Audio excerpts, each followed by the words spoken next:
They say your wedding day is supposed to be the happiest day of your life. But for some people, it's just a stage for their own narcissism. My name is Sarah, and for 15 years, I thought Megan was my best friend. We grew up in the same suburban neighborhood outside of Chicago, shared every secret, and survived every heartbreak. When she got engaged to a guy from a wealthy East Coast family, I was the first person she called. I cried tears of joy. I thought I was going to be the maid of honor. But as the wedding planning began, Megan changed. She didn't want a wedding, she wanted a movie production. She became obsessed with the aesthetic. She spent hours scrolling through Instagram, curating a vibe that didn't include real people. It only included perfect people. I'm a normal girl. I work as a software analyst, I wear glasses, and I've struggled with my weight my whole life.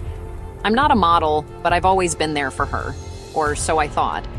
2 months before the wedding, Megan sat me down at an expensive brunch spot, a place where the coffee costs $12 and the chairs are uncomfortable. She didn't look me in the eye. She told me that she had been reevaluating the bridal party. She said, and I quote, "Sarah, the photography package I bought is very high fashion. The other girls they fit the look. I don't want you to feel out of place or bring down the visual harmony of the photos." She wasn't just demoting me, she was firing me from her life because I wasn't pretty enough for her Instagram grid. But there was one thing Megan forgot. Her wealthy fiancé's family had cut him off months ago. And the $80,000 deposit for the luxury estate venue? That didn't come from her parents. It came from me. To understand why I would spend $80,000 on a friend, you have to understand our history.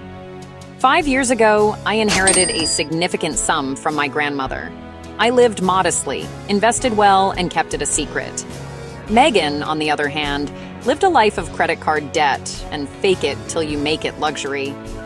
When she found her dream venue, the Glass Manor, a stunning estate overlooking the lake, she was devastated because they required a massive upfront payment to lock in the date. She cried on my shoulder for 3 nights. She told me her dream would die without this place. Being the loyal friend I was, I made a deal with the venue owner. I paid the $80,000 as a secret gift. I told the venue to tell Megan that an anonymous donor, or a special promotion, had covered the cost. I wanted her to have her magic moment without feeling the weight of the debt. The venue contract, however, was in my name. The receipt was in my inbox. Megan thought the universe had just smiled on her. She started acting like she earned it. She started acting like she was better than everyone else. And then she looked at me, the person who made her dream possible, and decided I was too ugly to stand beside her. I sat there at brunch, staring at her perfectly contoured face. I asked her, "Are you sure about this, Megan? After everything?" She just sighed, checked her reflection in a spoon, and said, "It's just business, Sarah. Don't be so emotional. You can still come as a guest. Maybe sit in the back." I didn't scream. I didn't throw my $12 coffee in her face. I just nodded, stood up, and walked out. I went straight to my car, my hands shaking on the steering wheel. The betrayal stung, but the clarity was cold and sharp. She didn't want a friend. She wanted a prop. I called the manager of the Glass Manor. His name was Mr. Henderson, and he knew exactly who I was because my name was on the owner line of the reservation. I told him I needed to exercise the full refund cancellation clause. According to the contract, because I was the one who paid and I was canceling more than 60 days out, I was entitled to 95% of my money back. "Are you sure, Ms. Davis?" he asked. "The bride will be devastated." I looked at my reflection in the rearview mirror, the ugly girl she didn't want in her photos.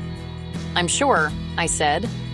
The bride decided the aesthetic wasn't right, and neither is the venue. The money was back in my account by Friday. I didn't tell her. I blocked her on everything. I blocked the other bridesmaids. I blocked her mother. I went on a solo vacation to Bali, using a fraction of that $80,000 to sit on a beach where nobody cared about my visual harmony. Fast forward to the day of the wedding. In the USA, wedding vendors are strict. No pay, no play.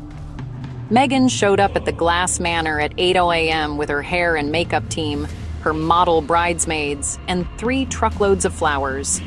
She was ready for her princess moment, except the gates were locked. The manager met her at the entrance. He told her the reservation had been canceled weeks ago. He told her the funds had been withdrawn by the primary account holder. Megan screamed. She threw a tantrum that would make a toddler look mature. She tried to call her fiancé, but he was just as broke as she was. They had no backup plan, no venue, no catering, no bar. How could you do this? You ruined my life. Everyone is here. The photographers, the guests. I didn't ruin your life, Megan. I just took my ugly money back.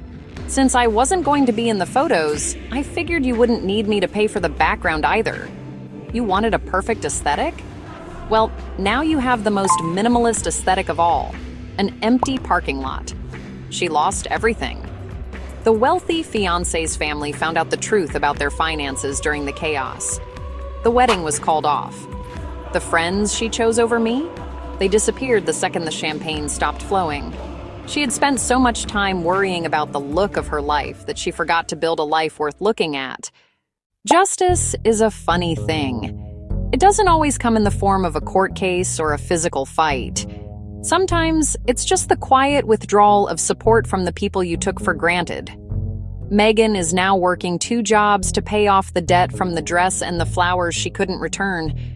I used the rest of the money to buy a beautiful condo with a view of the city.